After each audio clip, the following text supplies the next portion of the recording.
India में agriculture income के ऊपर टैक्स क्यों नहीं लगता? आइए इस बात को थोड़ा सा समझते हैं। देखो, इसके पीछे कोई इमोशनल रीजन नहीं बल्कि एक्चुअल रीजन है कॉन्स्टिट्यूशन का। इंडिया के अंदर एग्रीकल्चर इनकम पे टैक्स लगाने की पावर सेंट्रल गवर्नमेंट के हाथ में नहीं बल्कि स्पेसिफिक स्टेट गवर्नमेंट के हाथ में है।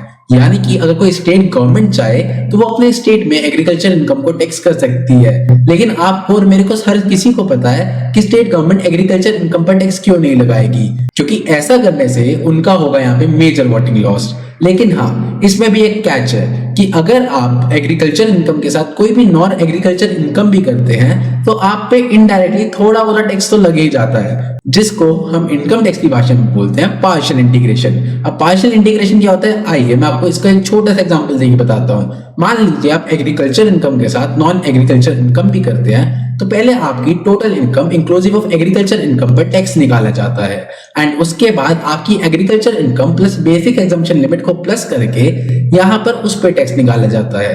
फिर इन दोनों को जो बीच का डिफरेंस होता है सिर्फ उतना ही टैक्स को यहाँ पे पेबल माना जाता है। लेकिन हाँ, यहाँ पर अगर आपको ये लग रहा है कि हमने तो एग्रीकल्चर इनकम पर टैक्स निकालकर उसको माइनस कर दिया तो यहाँ पर हमारा टैक्स बच गया। लेकिन इंडिया में टैक्स फ्लैट रेट से नहीं बल्कि स्लैब सिस्टम से लगता है। मतलब अगर आपकी इनकम ज्यादा हुई तो ज्यादा इनकम पर आपको ज्यादा टैक्स देना पड़ेगा।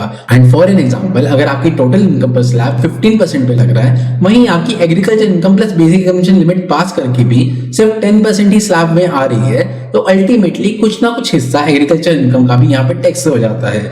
ऐसे ही मोर फाइनेंस एंड टैक्सेशन नॉलेज के लिए डू लाइक एंड शेयर पैसा प्रूफ।